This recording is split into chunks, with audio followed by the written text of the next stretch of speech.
नमस्कार. जय महाराष्ट्र. जय महाराष्ट्र. समोरून ज्या जोरदारपणे जय महाराष्ट्राची गर्जना झालेली आहे त्याच्यामुळे महाराष्ट्रातल्या आणि देशातल्या तमाम मराठी जनांना, हिंदू जनांना लक्षात आलं असेल माझ्यासमोर कोण बसलाय. कारण जय महाराष्ट्र आवाज घुमवणारे बाळासाहेब ठाकरे, त्यानंतर उद्धवजी ठाकरे आज या स्टुडिओमध्ये आपल्याबरोबर उपस्थित आहेत. गेल्या 1 महिन्यापासून महाराष्ट्रात, देशात जे एक राजकीय वादळ निर्माण झाल्याचा भास निर्माण केले जातोय त्याचे संपूर्ण केंद्रबिंदू उद्धव ठाकरे आहेत. आणि ज्यांना प्रतीक्षा होती मोठ्या प्रमाणात की उद्धव ठाकरे कधी बोलतील या सगळ्या विषयावर आणि लोकांच्या प्रश्नांना थेटपणे कधी उत्तरं देतील, अशी बहुचर्चित आणि बहुप्रतीक्षित असलेली मुलाखत आज ते सामनासाठी देत आहेत. उद्धवजी, मी आपलं स्वागत करतो. फार नमनाला घडावर तेल न घालता थेट प्रश्नाकडे आपण येऊया. कारण गेल्या काही दिवसात महाराष्ट्रात आणि देशात ज्या घडामोडी घडवल्या जात आहेत त्याच्यामुळे महाराष्ट्राचं समाजमन अस्वस्थ आहे. आपण किती अस्वस्थ आहात किंवा आपली भूमिका पुढे काय आहे, यातून शिवसेना कशी पुढे जाईल, अशा अनेक प्रश्नांचं काहू या राज्याच्या मनामध्ये, जनतेच्या म्हणत नाही महाराष्ट्राच्या मनामध्ये मारलेलं आहे. पण तरीही मला आज तुम्ही खूप रिलॅक्स दिसताय उद्धव साहेब. म्हणजे मला याचं कारण समजत नाही की आज मी आपल्याला पाहतोय का गेले काही दिवस पाहतोय आपल्या चेहऱ्यावर कोणताही तणाव दिसत नाही आणि आपण अत्यंत मोकळेपणाने इथं आलात आणि बोलताय. हे काय रहस्य आहे? हे रहस्य साहजिकच आहे.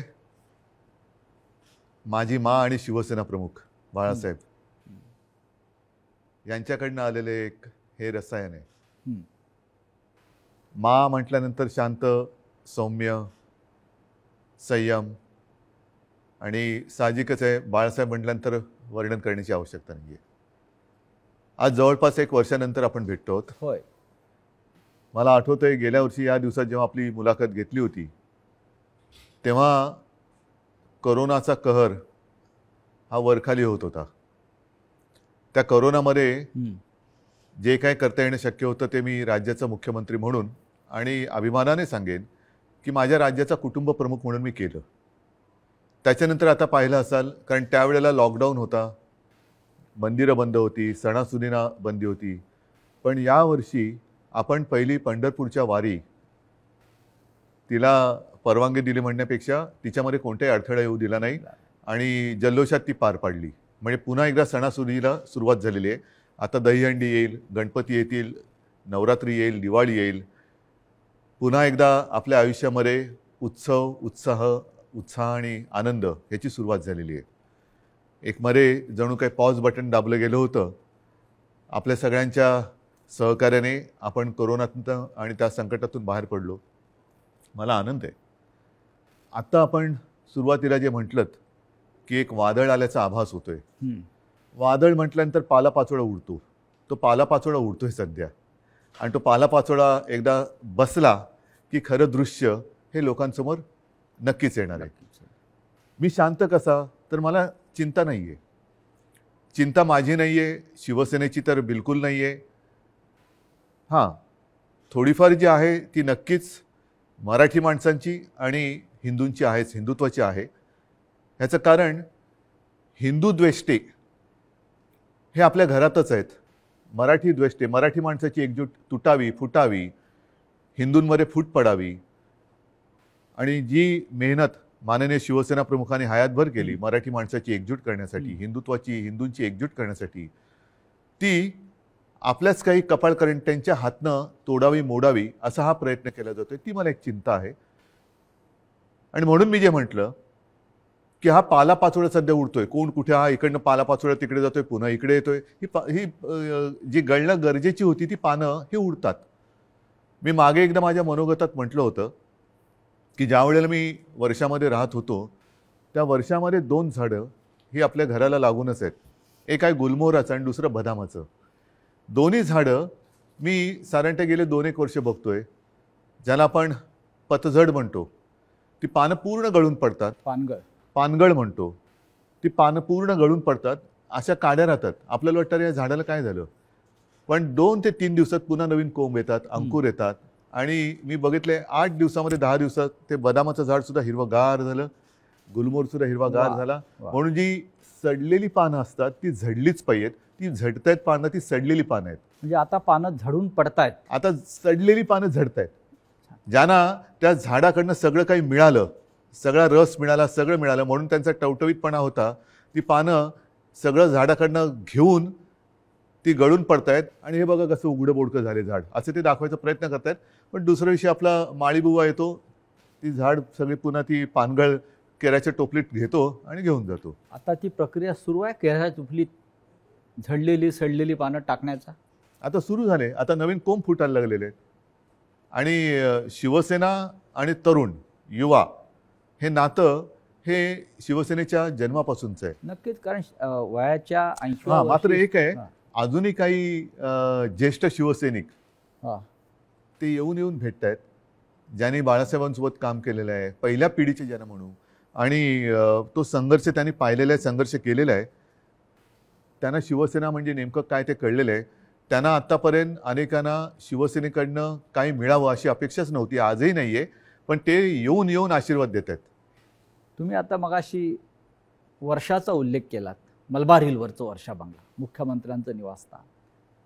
आणि मगाशी मी आपल्याला म्हटलं की आपण खूप रिलॅक्स दिसताय, पण मला असं दिसतंय की मलबार हिलवरून आपण परत मातोश्रीला आल्यावर जास्त रिलॅक्स झालं. जास्त माझं घर आहे ते.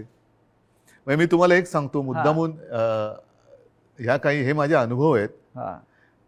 जेव्हा माझी शस्त्रक्रिया झाली, 2 शस्त्रक्रिया झाल्या होत्या, तो एक अनुभव माझा वेगळा आहे. तो कधीतरी तो फार विचित्र अनुभवातून मी गेलो आणि ठीक आहे. पण त्यावेळेला जेव्हा ॲनेस्थेशियामधनं मला जागवलं, मुख्यमंत्री होतो ना, शस्त्रक्रिया झाली, ऑपरेशन थिएटरमधनं बाहेर ते ॲनेस्थेशियातून बाहेर आल्यानंतर काढताना मला डॉक्टरने विचारलं, सर कुठे जायचं, मातोश्री की वर्षा? मी पटकन म्हटलं मातोश्री. आणि मग डॉक्टरने सांगितलं, डॉक्टर मला तुम्ही गुंगीत सुद्धा विचारलं असतं ना ॲनेस्थेशिया दिल्यानंतर सुद्धा, तरी मी मातोश्री हेच उत्तर दिलं असतं. म्हणजे तुमची इच्छा नियतीने पूर्ण केली असं म्हणताय तुम्ही मातोश्रीत येण्याची? नियती ही म्हटलं तर असते, म्हटलं तर नसते. मुळामध्ये माझी वर्षामध्ये जाण्याची इच्छा होती का? हां, ह्याचा अर्थ ते आता मुख्यमंत्रीपद गेले म्हणून मी वाईट असं नाही, ते एक वैभव आहे. म्हणजे त्या मुख्यमंत्रीपदाचा, वर्षाचा मी अजिबात अनादर करणार नाही. ती एक वेगळी वैभवशाली वस्तू आहे. महाराष्ट्राचं मुख्यमंत्रीपद हे मोठं वैभवशाली पद आहे, जबाबदारीचं पद आहे. त्याचं पूर्ण आदर ठेवून मी कधीच वैयक्तिक अशी स्वप्न बघितली नव्हती. पण त्यावेळेला जे घडलं ते आजच्या लोकांना, ज्यांना आपण विश्वासघातकी म्हणू, त्यांना ते पूर्ण माहिती आहे कसा पाठीत वार केला गेला आणि कोणत्या परिस्थितीत महाविकास आघाडीला आपल्याला जन्म द्यावा लागला. हो, पण तुम्ही इस्पितळात असताना, तुम्ही गुंगीत असताना तुमचं सरकार पाडण्याचा प्रयत्न होत होता. त्या विषयावर बोलू का? असं साधारण तुम्ही सुद्धा कारण मला कुठेही त्या माझ्या अनुभवातनं सहानुभूती नकोय. तो फार वाईट अनुभव होता. मानेची शस्त्रक्रिया ही कोणत्याही डॉक्टरनं किंवा कोणालाही ज्याला माहिती आहे त्याला विचारले का त्याच्यामध्ये धोके काय असतात, ह्याची कल्पना मलाही होती, पण ती करणं मला गरजेची होती. ती केल्यानंतर पहिली शस्त्रक्रिया झाली, त्यातून मी चांगला बाहेर पडलो होतो. अचानक एक 5-7 दिवसानंतर सकाळी जाग आल्यानंतर, खरं म्हणजे त्या दिवशी मला डॉक्टरने सांगितलं होतं की उद्धवजी उद्या आपल्याला जिना चढायचं आहे. तर मी मानसिक तयारीत होतो की आज जिना चढायचं, एक पाऊल पुढे जायचं आहे. सकाळी जाग आल्यानंतर जरा थोडासा एक आळस द्यायचा प्रयत्न केला तर मानेमध्ये जो एक असा क्रॅम्प म्हणतो असा आला आणि माझी मानेखालची सगळी हालचाल बंद झालेली. म्हणजे मला श्वास घेताना मी बघत होतो, माझं पोटही हलत नव्हतं. पूर्णपणे मी निश्चल झालो होतो. एक ब्लड क्लॉट तिकडे आला होता. सुदैवाने डॉक्टर वगैरे सगळे जागेवर होते आणि ज्याला तो गोल्डन आवर म्हणतात, त्या गोल्डन आवरमध्ये ते ऑपरेशन झालं, म्हणून मी तुमच्यासमोर आज उभा आहे. त्या काळामध्ये माझ्या कानावर येत होतं, माझे हातपाय हलत नव्हते, बोटं हलत नव्हती. सगळ्यात टेन्शन मला होतं की समजा कुठे काय डास चावला, मुंगी चावलं तर खाजवायचं कसं. म्हणजे हा एक वेगळा विचित्र भाग होता. पण त्या काळात माझ्या कानावर येत होतं की काही जण मी बरा व्हावा म्हणून देवावरती अभिषेक करत होते आणि काही जण मी असाच राहावा म्हणून देव पाण्यात बुडून बसले होते. देव पाण्यात बुडून बसलेले लोक आता पक्ष बुडवायला निघालेत. आणि तेव्हा हे पसरवलं जात होतं की हा काय आता उभा नाही राहत, आपलं काय होणार, तुझं काय होणार. म्हणजे ज्या काळामध्ये आपल्या पक्षाला सावरण्याची वेळ होती, आपला मी पक्षप्रमुख, कुटुंब प्रमुख, शस्त्रक्रिया झाल्यानंतर माझी हालचाल होत नव्हती, त्या काळामध्ये ह्यांच्या हालचाली जोरात होत होत्या.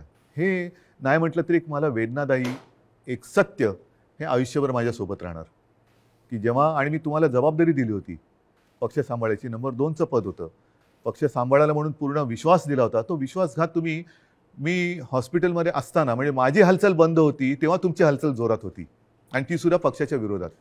शिवसेनेच्या विरोधात किंवा शिवसेनेच्या बाबतीमध्ये हे विश्वासघाताचं राजकारण वारंवार का होतं? ह्याचं कारण शेवटी आम्ही पक्ष हा प्रोफेशनली नाही चालवत असं मी म्हणेन. तुम्ही सुद्धा गेले अनेक वर्ष शिवसेना अनुभवतात, शिवसैनिकच आहात तुम्ही, पण एक परिवार म्हणून आपण बघत आलेलो आहे. बाळासाहेबांनी आम्हाला तेच शिकवलं, माने तेच शिकवलं की एकदा आपलं म्हटल्यानंतर आपलं, त्याच्यावरती कदाचित जो राजकारणामधला गुन्हा किंवा चूक असेल ती आमच्याकडनं वारंवार होते. ती म्हणजे एखाद्यावरती विश्वास टाकला म्हणजे आम्ही त्याच्यावर अंधविश्वास टाकतो. पूर्ण जबाबदारी, मग त्याला ताकद देणं असेल, शक्ती देणं असेल. म्हणजे 2014 साली जे आत्ता आम्ही हिंदुत्व सोडलंय म्हणून आवई उठवतायत, मारतायत, बोंब मारतायत, त्यांना मला हाच प्रश्न विचारायचा आहे की 2014 साली भाजपाने युती तोडली होती तेव्हा आपण काय सोडलं होतं? काहीच सोडलं नव्हतं. आजही नाही सोडलेलं हिंदुत्व. पण तेव्हा जो एक मधला काळ आला होता, विरोधी पक्ष एक शिवसेना झाली होती, म्हणजे अनेकांना असं वाटलं होतं की शिवसेना आता संपेल, पण शिवसेना एकाकी लढली आणि 63 आमदार निवडून आलेले. त्या काळामध्ये विरोधी पक्षाची जी जबाबदारी आपल्यावरती आली तेव्हा सुद्धा मी पद कोणाला दिलं होतं?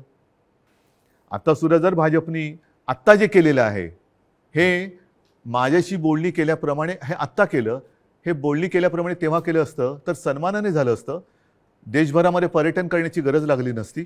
आणि असं मी ऐकलं, असं मी वाचलं, माझ्याकडे माहिती नाही, पण हजारो कोटी रुपये खर्च केले गेले. विमानांचा खर्च, हॉटेलचा खर्च, हे त्याच्यानंतर काही आणखीन अतिरिक्त खर्च म्हणजे खोक्यातला असेल. त्या खोक्यात काय दडलंय हे ज्याचं त्याला माहीत, देणाऱ्याला आणि घेणाऱ्याला कळलं असेल. पण हे फुकटात झालं असतं ना, आणि सन्मानाने झालं असतं. हेच तर मी सांगत होतो. मग का घडवलं? कारण त्यांना शिवसेना संपवायची. जे शिवसेनेबरोबर ठरवलं होतं 2.5 वर्षाचं मुख्यमंत्री पद, हेच तर तुम्ही आता केलं. आणि ते जर केलं असतं तर निदान 5 वर्षामध्ये भारतीय जनता पक्षाला एकदा तरी 2.5 वर्षात मुख्यमंत्रीपद मिळालं असतं.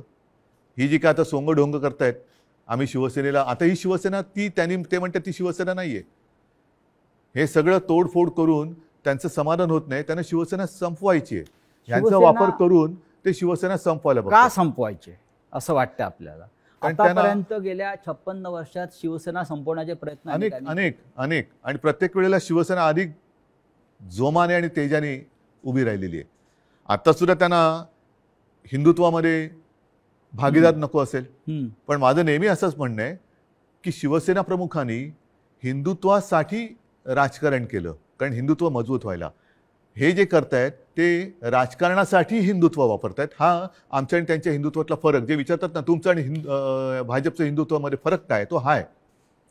शिवसेनेचं राजकारण हे आम्ही हिंदुत्व मजबूत होण्यासाठी केलं, पण यांचं राजकारण मजबूत होण्यासाठी आणि हिंदुत्वाचा आश्रय घेतला. मुख्यमंत्रीपद स्वीकारल्यामुळे महाविकास आघाडी हिंदुत्व संकटात आलं, हिंदुत्व म्हणजे काय झालं अशी जे एक आवई उठवली जाते. हो, म्हणजे काय, मला एक प्रसंग असा सांगा किंवा एक माझ्या हातनं घडलेली गोष्ट किंवा निर्णय माझा मुख्यमंत्री पदावरती असतानाचा दाखवा की ज्याच्यामुळे हिंदुत्व धोक्यात आलं. एक निर्णय दाखवा. तर तुम्ही तेव्हा अयोध्येला आत्ता सुद्धा गेला होतात. अयोध्येमध्ये महाराष्ट्र भवन आपण उभं करतो, बरोबर आहे. हे हिंदुत्वाला सोडून आहे की नाही? तुम्ही ठरवा. अयोध्येत महाराष्ट्र भवन, बरोबर आहे. मुख्यमंत्री होण्याच्या आधी सुद्धा मी अयोध्येत गेलो होतो. प्रत्येक वेळेला आपण होतात. मुख्यमंत्री झाल्यावरती सुद्धा अयोध्येत गेलो होतो. कोण काय म्हणेल मी परवा नाही केली. मी गेलो आणि रामलल्लाचं दर्शन घेऊन तेव्हाही आलो होतो. 2दा मी स्वतः अयोध्येत गेलो होतो. आता नव्या मुंबईमध्ये आपण तिरुपतीचं मंदिर त्याला जागा दिली. प्राचीन जी मंदिरं आहेत त्यांचं संवर्धन करणं, जतन करणं हे आपण सुरू केलं. गडकिल्ल्यांचं आपण सुरू केलं. हे कुठे, ह्याच्यात हिंदुत्व कुठे गेलं? हिंदुत्व तर असं कोणताही निर्णय नाही आहे की ज्याच्यामध्ये आपण हिंदुत्वापासून दूर गेलेलो आहे. अशा अनेक गोष्टी सांगता येतील.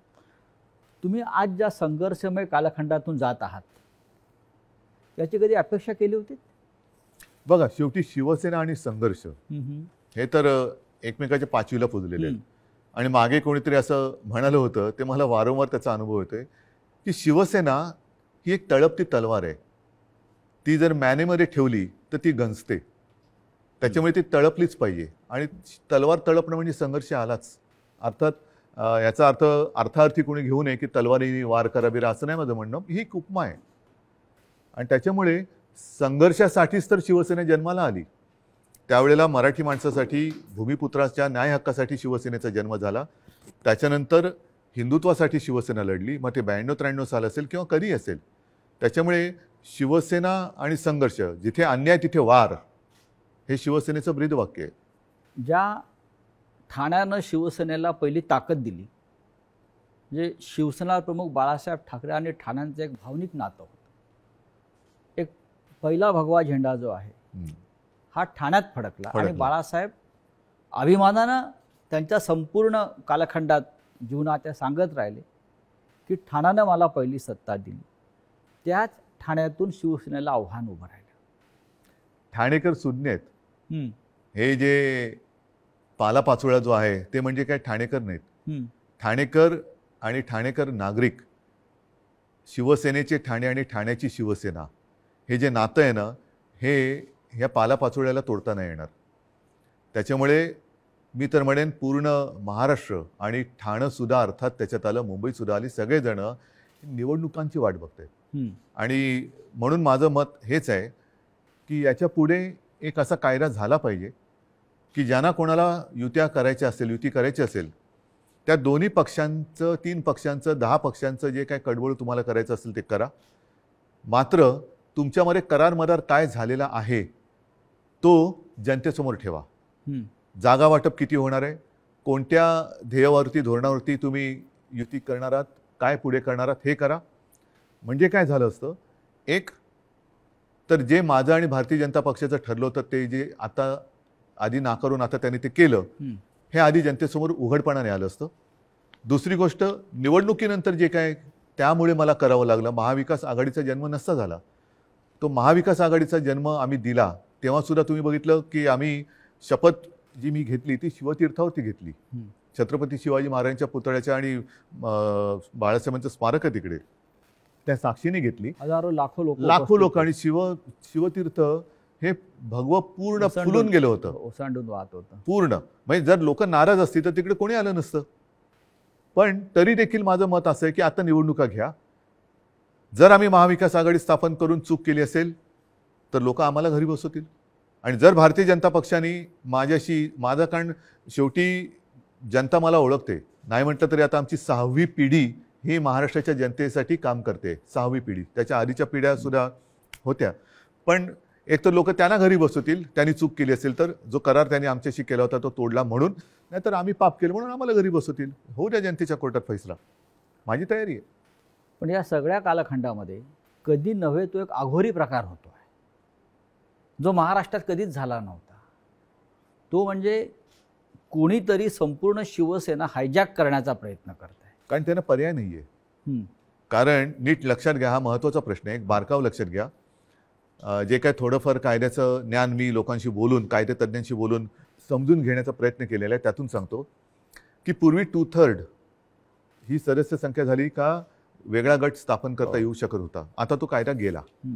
आता हे जे बाजूला झाले ते भले 2/3 असतील किंवा आणखीन काहीतरी असतील, त्यांना वेगळा गट स्थापन करता येत नाही. हे कायदेतज्ञांनी सांगितलेलं आहे. मी कायदा लिहिलेला नाही, मी कायदा वाचलेला नाही. मी घटनातज्ञांनी ज्यांनी त्याचा अभ्यास केला त्यांनी सांगितलेली मतं ऐकून आणि त्यांच्याशी बोलून सांगतोय.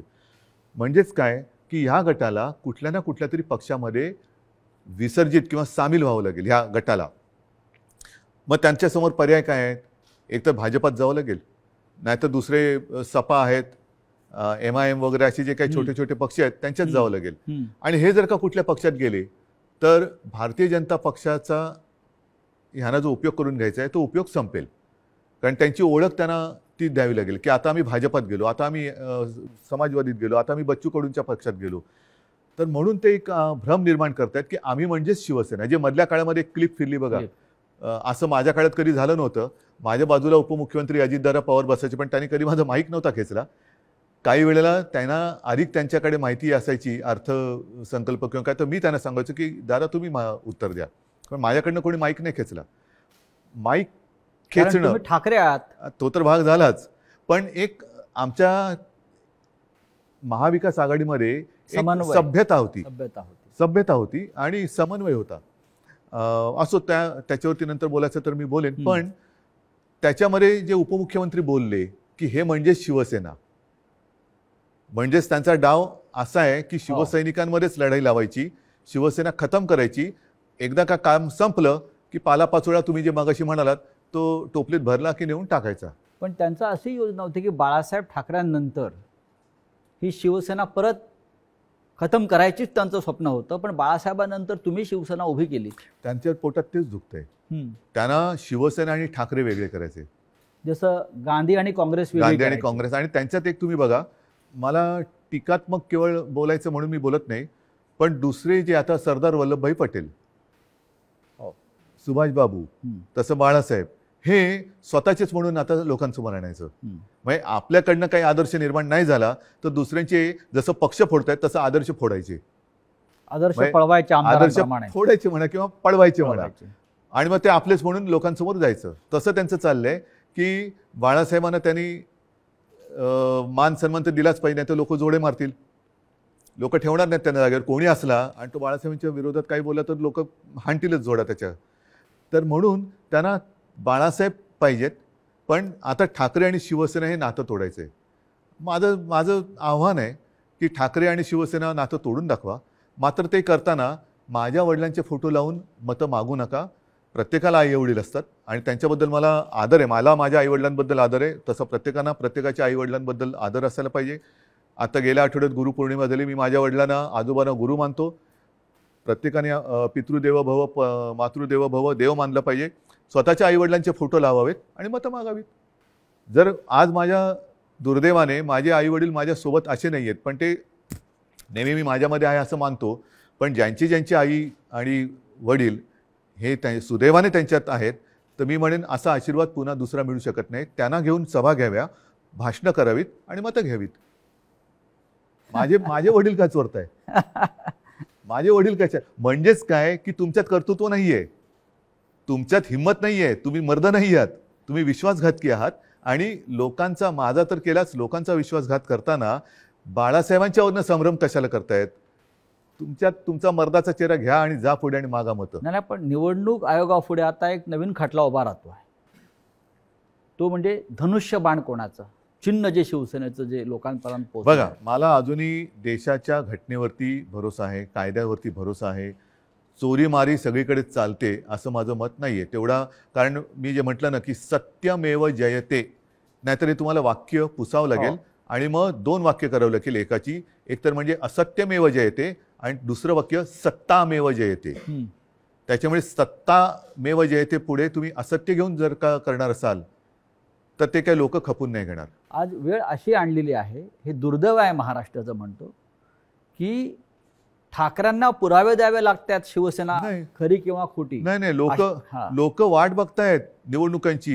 म्हणजे आम्हाला पुरावा द्यायची गरज नाही. लोक म्हणतात की आम्हाला निवडणुका येऊ दे, ध्यानच पुरून टाकतो. बरं, जनताच पुरावा देईल. जनताच त्यांना पुरून टाकेल राजकारणामध्ये. आज जी फूट दिसते शिवसेनेत, अशा प्रकारची फूट याआधी राणे भुजबळांनाही पाडता आली नव्हती. असं का घडलं? ज्यांना मी अधिकार दिले होते, ज्यांना मी म्हणजे त्यावेळेला लोक माझ्या तोंडावर नव्हती बोलत, पण मला कुजबूज आहे की अरे काय मुख्यमंत्री, नगरविकास खातं मुख्यमंत्र्याकडे असायला पाहिजे, मलईदार खातं म्हणतात. मला मलाई बिलई खाण्यासाठी मी गेलो नव्हतो. मी माझ्याकडे जी खाती ठेवली होती ती एक GAD, ज्याला सामान्य प्रशासन म्हणतात, न्याय व विधी. IT मध्ये मला खरंच काहीतरी एक तंत्रज्ञानाचा उपयोग सगळ्या खात्यांसाठी काहीतरी करता येईल का, हा एक माझा विषय होता. राजीव गांधींनी एक क्रांती केली होती, तसा एक विषय होता. आणि त्याच्यानंतर काही काळ एका दुसऱ्या मंत्र्यांनी दिवे लावले म्हणून त्यांचं खातं माझ्याकडे थोडे दिवस मला ठेवावं लागलं होतं. नक्की काय चुकलं असं वाटतं? चूक माझी आहे आणि ती मी पहिल्याच माझ्या फेसबुक लाईव्ह मध्ये कबूल केलेली आहे. गुन्हा माझा आहे, तो म्हणजे मी यांना परिवारातले समजून यांच्यावरती अंधविश्वास ठेवला. तुमचं मुख्यमंत्री होणं चुकलं? मला 2 गोष्टी आहेत. समजा मी मुख्यमंत्री त्यावेळेला यांना केलं असतं, हां, यांनी वेगळं आणखीन काय केलं असतं, कारण यांची भूकच भागत नाही. यांना मुख्यमंत्रीपद पण पाहिजे आणि आता पक्षप्रमुख म्हणजे शिवसेना प्रमुख व्हायचे. शिवसेना प्रमुखांबरोबर स्वतःची तुलना करायला लागलात. म्हणजे हे जे आहे ना, ही राक्षसी महत्वाकांक्षा आहे आणि ह्याला हावरटपणा म्हणतात. हाव हाव म्हणजे एक दिलं तरी तुझं तेही माझं, माझं तेही माझं, तुझं तेही माझं, ह्याचं तेही माझं, त्याचं तेही माझं, माझं ते माझं, तुझं तेही माझं इथपर्यंत होतं. आता ह्याचंही माझं आणि त्याचंही माझं इथपर्यंत त्यांची हाव गेलेली आहे. या हावरटपणाला सीमा नसते. की महाविकास आघाडीचा प्रयोग चुकला?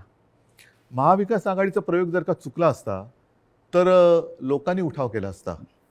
लोकांनी, जनतेने केला असता. तसं नाही झालं.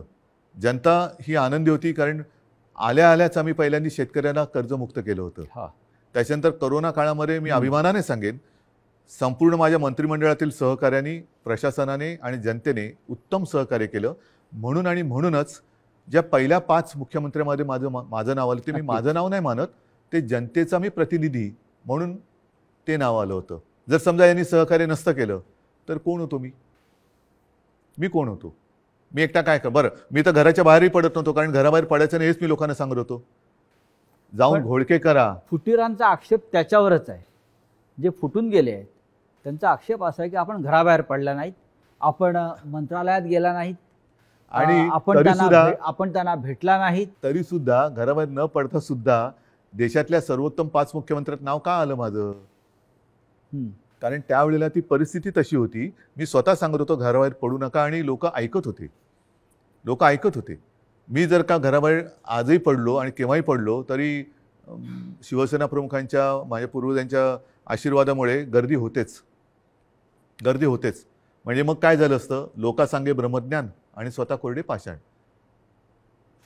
म्हणजे ती काळाची गरज होती. काळाची गरज होती. पण त्याच काळात मी पुन्हा एकदा सांगतो, सुरुवातीच्या काळामध्ये जेव्हा करोना आपल्याकडे त्याचा शिरकाव झाला हे कळलं तेव्हा साधारणतः 7,500 ते 8,000 रुग्णशय्या आपल्या राज्यात पूर्ण मिळून होत्या. त्याच्यात ऑक्सिजन बेड्स आले, व्हेंटिलेटर्स आले, कॉमन जे रुग्ण असतात ज्यांना साधारणतः एक थोडी ट्रीटमेंट देऊन घरी जाऊ शकतात, ऑपरेशन नंतरचे असतील, त्याच्यानंतर डायलिसिस असतील.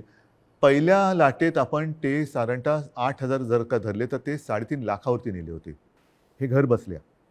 हॉस्पिटलमध्ये बेड्स नव्हते, रुग्णवाहिका नव्हत्या. कोणी कशा केल्या त्या?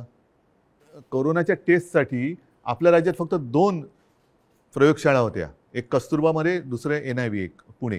त्या आपण 600च्या वर केल्या घरी बसून. पण त्याच्याविषयी 50 आमदारांना कौतुक नाही आहे. त्यांना तुम्ही निधी दिलेला नाही म्हणतायत आणि तुम्ही हिंदुत्व सोडलं असं म्हणतायत. त्याच्यामुळे ते सोडून गेले. तुम्ही महाराष्ट्रासाठी जे काय केलेलं आहे, करोनाच्या संकटातून राज्याला वाचवलेलं आहे, लोकांना जीवदान दिलेलं आहे. महाराष्ट्रामध्ये नद्यातून प्रेत वाहून तुम्ही दिली नाहीत. त्याचं त्यांना शल्य असेल की असं नाही झालं, हे चुकीचं झालं असं त्यांच्या मते असेल. आणि महाराष्ट्राच्या जनतेला हा मुख्यमंत्री आपल्या कुटुंबातल्या घटक वाटत होता, आपला परिवारातला भाऊ, मुलगा. त्याच्यामुळे मला ह्या विश्वासघातकांना माझ्याबद्दल काय वाटतं ह्याची चिंता नाही आहे. मला माझ्या महाराष्ट्रातल्या जनतेला मी त्यांच्या कुटुंबातला वाटतो. ह्याच्यात असं भाग्य हे फार क्वचित कोणाच्या नशिबी येतं. ते मला नाही वाटत त्यांच्या नशिबी आलं असेल. कारण यांच्या डोक्यावरती जरी काही पदं आता मिळाली, कारण अजूनही हम तुम एक कमरे में बंदो असं यांचं मंत्रिमंडळ आहे, त्याच्यामुळे त्याचा विस्तार कधी होणार आहे माहिती नाही.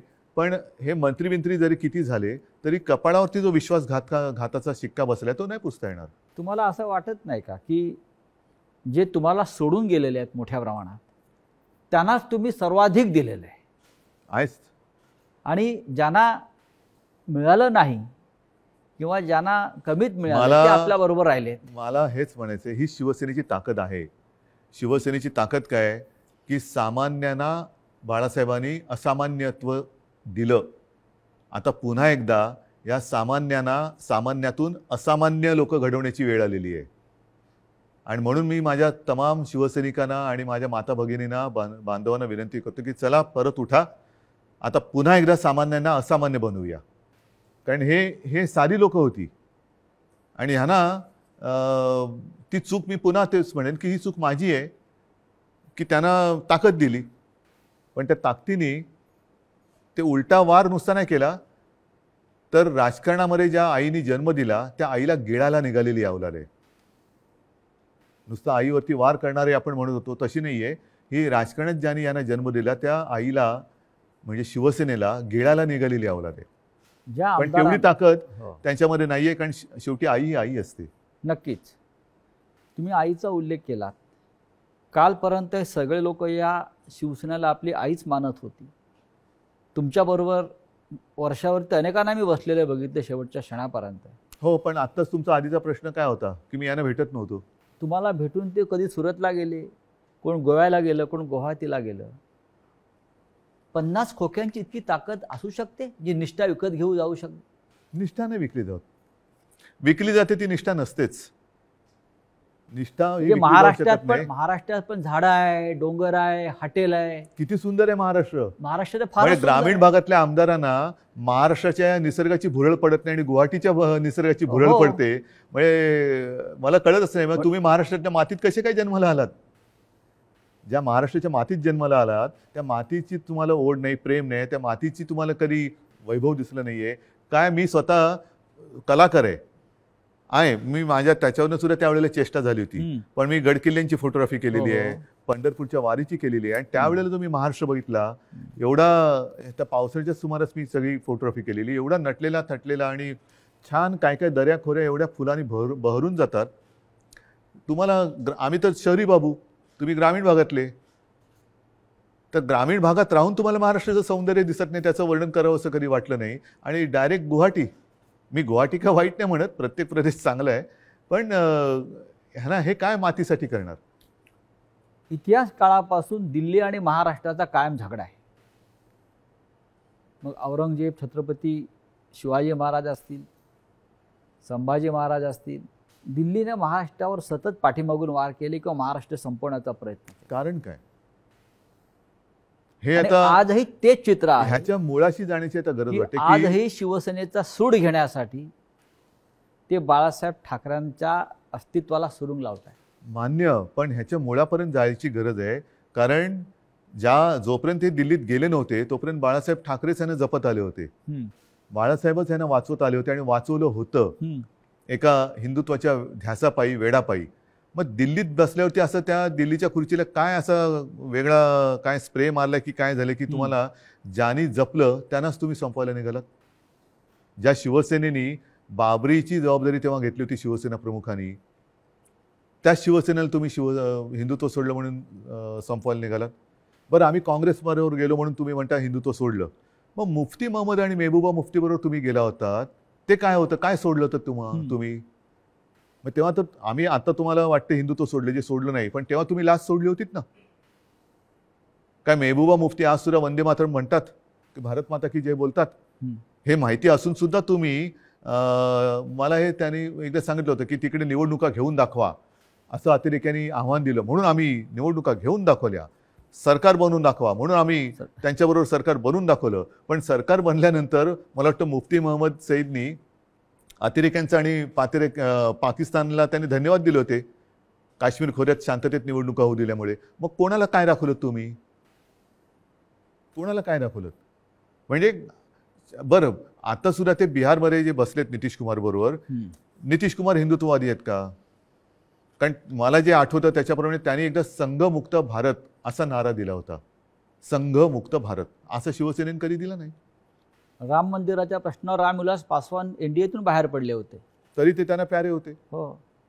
आम्ही तो उलट म्हणत होतो की विशेष कायदा बनवा. 5 वर्ष 7 वर्ष झाली तरी ते विशेष कायदा बनवून राम मंदिर बनवू शकले नाही. ते न्यायालयाने निकाल दिला. या देशातला समस्त विरोधी पक्ष आणि प्रादेशिक पक्ष संपवले जातात आणि मित्र पक्ष पण, आणि हा मित्र पक्ष. असं तुम्हाला काय दिसतंय का कारस्थान किंवा अशा प्रकारचं सुधार? बघा, मला असं वाटतं हा ज्याचा त्याचा प्रश्न आहे.